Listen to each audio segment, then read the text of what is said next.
ಗಾಂಧಿ, ನಿನ್ನ ಒಳಗುಟ್ಟಿನ ಅರ್ಥ ತಿಳಿಯಲಾರದೆ ನಿನ್ನನ್ನು ನನ್ನ ಮನೆ ಸೇರಿಸಿದ್ದು ನಂದೇ ತಪ್ಪಾಯ್ತು.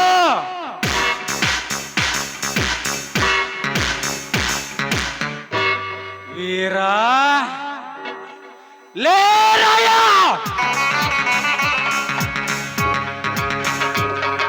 ನೀವೆಲ್ಲರೂ ಸೇರಿ ಏನು ಮಾಡುತ್ತೀರಿ ಅಂತ ನನಗೀಗ ಅರ್ಥವಾಯಿತು. ನಿಮ್ಮೆಲ್ಲರನ್ನು ಮಟ್ಟ ಹಾಕುವುದಕ್ಕೆ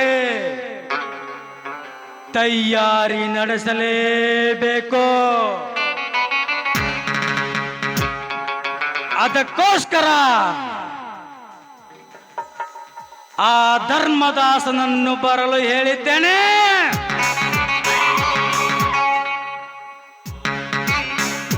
ಅವನ ಜೊತೆ ಮಾತನಾಡಿ ನಿಮಗೆ ವಿನಾಶದ ದಾರಿಯನ್ನು ಹುಡುಕಲೇಬೇಕು.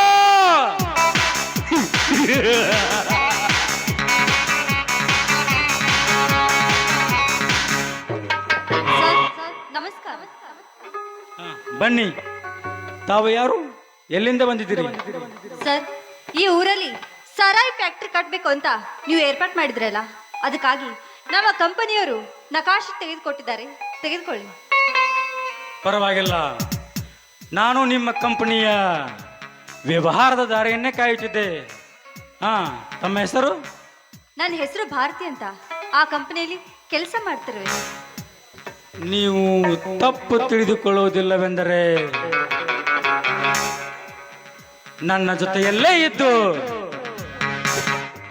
ನನ್ನ ಸಹಾಯಕಳಾಗಿ ನೀವೇಕೆ ಇರಬಾರದು ಅಂತ. ಸರ್, ಇದಕ್ಕೆ ನನ್ನ ಒಪ್ಪಿಗೆ ಇದೆ. ಆದ್ರೆ ಈ ಊರು ಜನರೆಲ್ಲ ನನ್ನ ಬಗ್ಗೆ ಕೆಟ್ಟದಾಗಿ ಮಾತಾಡಿದ್ರೆ? ಜನರ ಬಗ್ಗೆ ನೀನೇನು ಚಿಂತಿಸಬೇಡ. ನಿಮ್ಮನ್ನು ಪ್ರೀತಿಸಿ ಮದುವೆಯಾದರೆ ಯಾವ ನನ್ನ ಮಗನೂ ಬಾಯಿ ಬಿಡುದಿಲ್ಲ. ಕರೆಕ್ಟ್ ನಿಮ್ಮ ಮಾತು.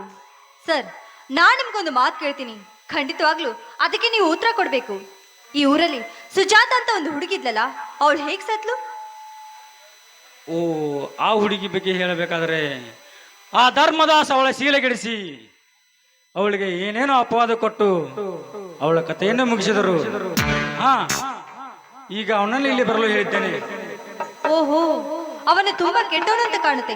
ನೋಡಿ, ನಾನು ಇನ್ನೊಂದು ದಿನ ನಿಮ್ಗೆ ಭೇಟಿ ಆಗ್ತೀನಿ. ಬರ್ತೀನಿ. ನಿಲ್ಲು ಭಾರತಿ, ನಿಲ್ಲು ಭಾರತಿ, ನಿಲ್ಲು. ಹಂಗ ಹೋದ್ರೆ ಹೆಂಗ? ಈ ನಿನ್ನ ಮಂದಹಾಸದ ನಗು ನನ್ನನ್ನು ಹುಚ್ಚನನ್ನಾಗಿ ಮಾಡಿದೆ. ಅದನ್ನು ನಿಚ್ಚಳಪಡಿಸಲು ಸ್ವಚ್ಛ ನುಡಿಯಿಂದ ನುಡಿಸುವಂತು ಗಾನ. ಹಾಗೆ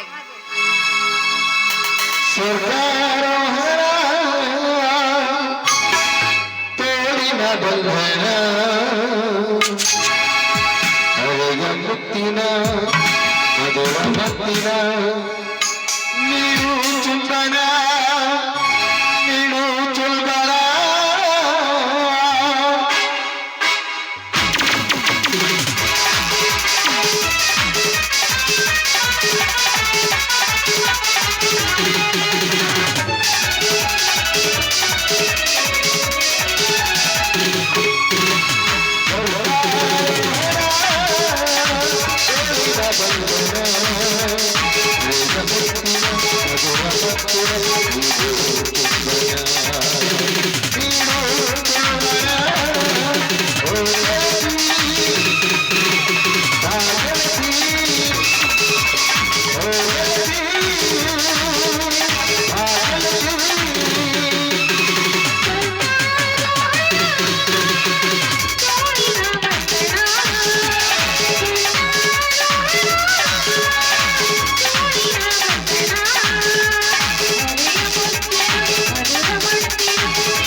ನಾನೇನ್ ಬರ್ತೀನಿ.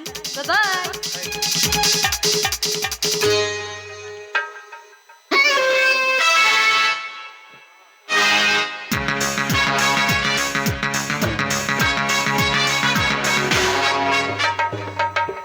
ಬಾ ಬಾ ಬಾ ಭಾರತಿ,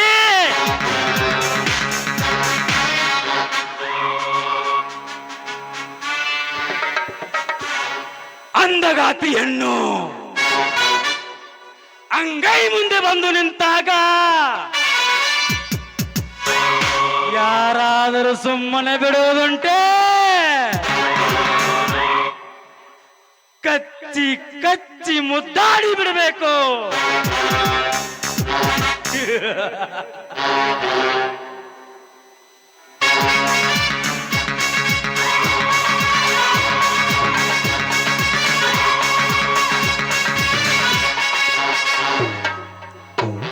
ಹಲೋ ಮುನಿಯಪ್ಪ, ಬೇಗ ಬಾ ಅಂತ ಹೇಳಿ ಕಳಿಸಿದ್ಯಲ್ಲ, ಕಾರಣ? ಏನಿಲ್ಲ ಧರ್ಮ, ನಮಗೆ ಆಗದವರನ್ನು ಮುನಿಯಪ್ಪ, ಈ ಮಾತನ್ನು ನಿನಗೆ ಮೊದಲೇ ಹೇಳಿದ್ದೆ, ಆದ್ರೆ ನೀನು ತಿಳ್ಕೋಲಿಲ್ಲ. ಅದೆಲ್ಲ ಇರ್ಲಿ ಧರ್ಮ, ಸುಜಾತಳ ಶೀಲಗೆಡಿಸಿ ಅವಳ ಸಾವಿಗೆ ನೀನೇ ಕಾರಣ ಅಂತ ನನಗೆ ಚೆನ್ನಾಗಿ ಗೊತ್ತಿದೆ ಧರ್ಮ. ವೀರ ಆ ರಾಯ ನಿನಗೆ ಯಾವಾಗ ತಿರುಗಿ ಬೀಳುತ್ತಾರೆ ಅಂತ ಹೇಳೋಕೆ ಬರೋದಿಲ್ಲ. ಮುನಿಯಪ್ಪ, ಅವರ ಚಿಂತೆ ಈ ಧರ್ಮದಾಸನಿಗಿಲ್ಲ.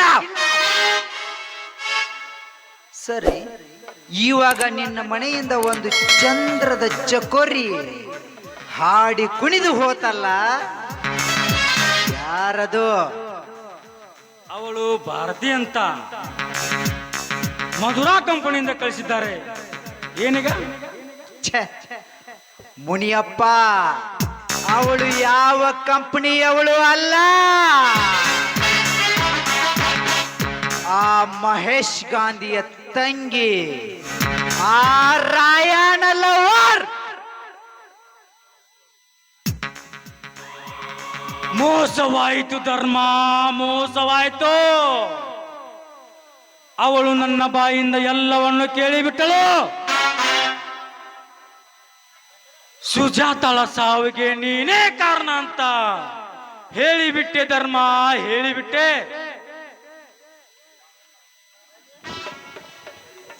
ಲೇ ಮುನಿಯಪ್ಪ, ನನ್ನ ಸುಜಾತ ಸಾವಿಗೆ ಧರ್ಮದಾಸನೇ ಕಾರಣ ಅನ್ನೋದು ನನಗೆ ಅಂದೋ ಸಂಶಯವಿತ್ತು. ಲೇ ಧರ್ಮ್ಯ, ನೀನೆಂತ ಲುಚ್ಚ ನನ್ ಮಗ ಅಂತ ನನಗೀಗ ಅರ್ಥವಾಯ್ತು. ಲೇ ಶಿವ್ಯ, ಅವಳ ಶೀಲಗೆಡಿಸಿ ಅವಳಿಗೆ ಸೂಳೆ ಪಟ್ಟ ಕಟ್ಟಿದ್ದು ನಾನೇ. ಏನ್ ಮಾಡ್ತೀಯ, ಏನ್ ಕಿತ್ಕೊತೀಯ? ಲೇ ಬಚ್ಚ, ನಿನ್ನಿಷ್ಟ ಬಂದಾಗೆ ನಡೆದುಕೊಳ್ಳಲು ನೀನೇನು ಸರ್ವಾಧಿಕಾರಿ ಅಲ್ಲ.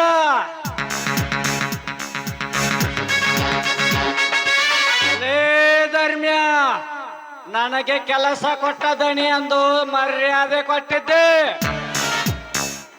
ನೀನು ಮಾಡಿದ ಹೇಸಿತನಕ್ಕೆ ಹಸುಗೂಸು ಸಹ ಕ್ಷಮಿಸುವುದಿಲ್ಲ. ಲೇ ಶಿವಾನಂದ್, ಅವಳು ನನ್ನಿಂದಲೇ ದೂರದ ಬೆಟ್ಟವನ್ನು ಸೇರಬೇಕಾಯ್ತು.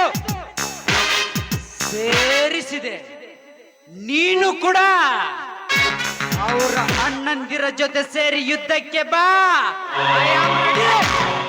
ಬರೆಯುವುದವಲ್ಲ ಧರ್ಮದಾಸ್, ಈಗ ನಿನ್ನಲ್ಲಿ ಅಡಗಿರುವ ಮತ್ಸರ ಬುದ್ಧಿಗೆ ತಕ್ಕ ಶಿಕ್ಷೆಯನ್ನೇ ನೀಡು. ಏ ಮುನಿಯಪ್ಪ, ಇವನ ಜೊತೆಯಲ್ಲಿ ನಿನ್ನ ಸಾವು ಮಗನೇ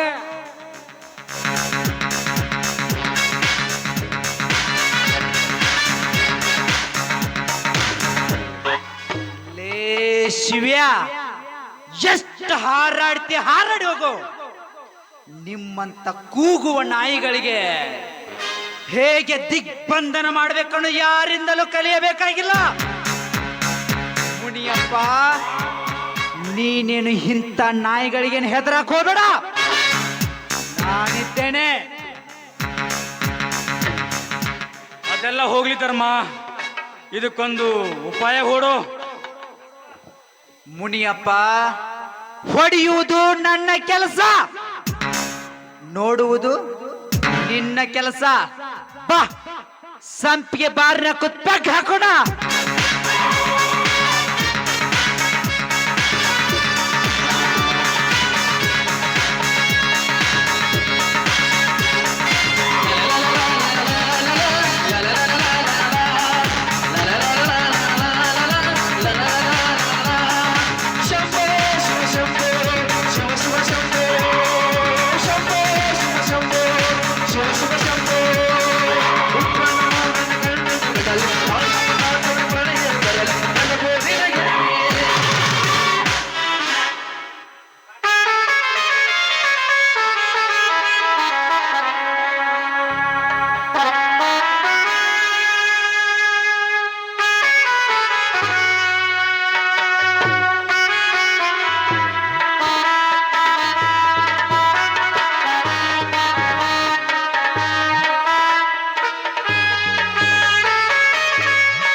ಆ ಮುನಿಯಪ್ಪನ ಎದುರಿಗೆ ಅವರಿಬ್ಬರ ಮದುವೆಯನ್ನು ಮಾಡಲೇಬೇಕು.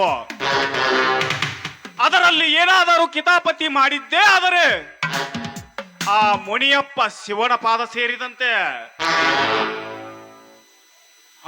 ಭಾರತಿ ಇನ್ನೂ ಏಕೆ ಬರಲಿಲ್ಲ? ಹೋದ ಕೆಲಸ ಏನಾಯ್ತಂತ ಗೊತ್ತಾಗಲಿಲ್ಲ. ನಾನಿಲ್ಲಿ ನಿಂತಿರುವೆ ನೋಡಿ.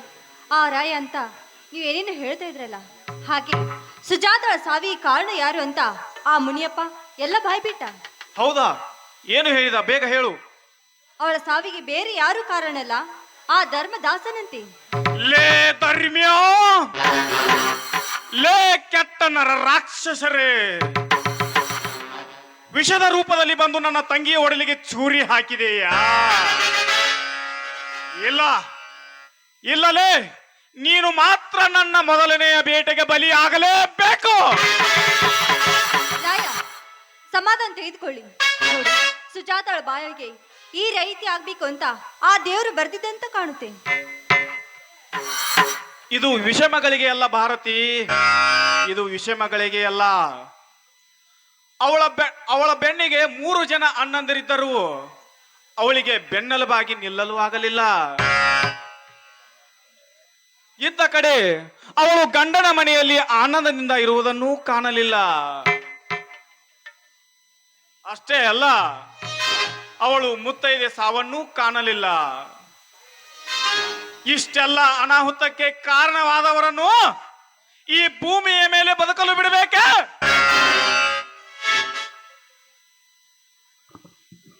ಅವರ ಬದುಕಿನ ಬುನಾದಿಯನ್ನು ಬೇರು ಸಹಿತ ಕಿತ್ತು ಹಾಕಬೇಕು ರಾಯಣ್ಣ. ಆ ಧರ್ಮ್ಯ ಹಾಗೂ ಆ ಮುನಿಯ ಇಬ್ಬರು ಒಂದಾಗಿದ್ದಾರೆ. ಅವರಿಬ್ಬರು ಮಾತನಾಡುವುದನ್ನು ನಾನು ಕಿವಿಯಾರಿ ಕೇಳಿ ಬಂದೆ. ಮೊದಲು ಆ ಧರ್ಮ್ಯನ ಎಳೆದುಕೊಂಡು ಬರೋಣ.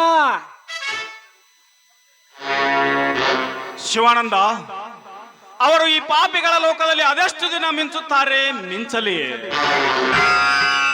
ಆದ್ರೆ ಈ ಒಂಟಿ ಸಲಗನ ಗರ್ಜನೆಗೆ ನೆಲಕ್ಕೆ ಅಪ್ಪಳಿಸಿ ಬೀಳಲೇಬೇಕು. ಅದಕ್ಕೂ ಮುಂಚೆ ನಿಂತು ಹೋದ ಮದುವೆಯನ್ನು ಮಾಡಿ ನಂತರ ಅವರ ಮರಣದ ಕಹಳೆಯನ್ನು ಊದಿಸಲೇಬೇಕು. ಆ ಧರ್ಮದಾಸ ಸಾಮಾನ್ಯದವನಲ್ಲ ರಾಯಣ್ಣ. ಅವನ ಹದ್ದಿನ ಕಣ್ಣು ನಿನ್ನ ಮೇಲಿದೆ. ಅವನಿಗೆ ಭೂಗತ ಲೋಕದ ಜೊತೆ ಸಂಬಂಧವಿದೆ. ಅವನ ಆಫೀಸ್ ಕೆಳಗಡೆ ನೆಲಮಾಳಿಗೆ ಇದೆ. ಅದರಲ್ಲಿ ಮದ್ದುಗೊಂಡು ಬಂದೂಕಗಳಿವೆ. ಅವುಗಳನ್ನು ದೇಶದ್ರೋಹಿಗಳಿಗೆ ಸಪ್ಲೈ ಮಾಡುತ್ತಾನೆ. ಅವನು ಶಿವನ ತಲೆಯ ಮೇಲೆ ಹೋಗಿ ಕುಳಿತಿರಲಿ.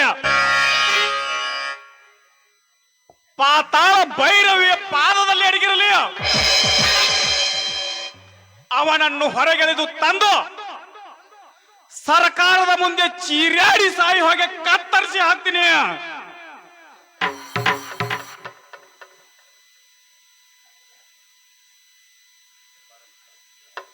ಭಾರತಿ, ನಾಳೆ ದಿನ ಅದೇನು ವ್ಯವಸ್ಥೆ ಮಾಡಿಕೊಳ್ಬೇಕು ಅದನ್ನೆಲ್ಲ ಮಾಡಿಕೋ. ಈ ವಿಷಯವನ್ನು ನಿಮ್ಮ ಅಣ್ಣನಿಗೆ ತಿಳಿಸು. ಶಿವಾನಂದ, ನೀನು ಅವಳ ಜೊತೆಗೆ ಹೋಗು.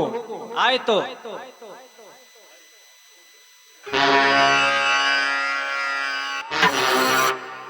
ನಮ್ಮ ಮನೆಯ ಸಂಸಾರದ ರಥವನ್ನು ತಂದು ಬೀದಿಗೆ ನಿಲ್ಲಿಸಿದವನು ನೀನು. ಇಷ್ಟು ದಿನ ಕಾದಿಟ್ಟ ಈ ರಾಯಣ್ಣನ ಸೇಡು ಉರಿಯುವ ಕೆನ್ನಾಲಿಗೆ ಅಂತಿರುವ ನಿನ್ನ ಮೈಯನ್ನು ಸುಟ್ಟು ಬೂದಿ ಮಾಡುತ್ತದೆ. ಅದಕ್ಕೂ ಮುಂಚೆ ಅವನಿಗೆ ಭೇಟಿಯಾಗಿ ನಂತರ ನಮ್ಮ ಅಣ್ಣನ ಮದುವೆ.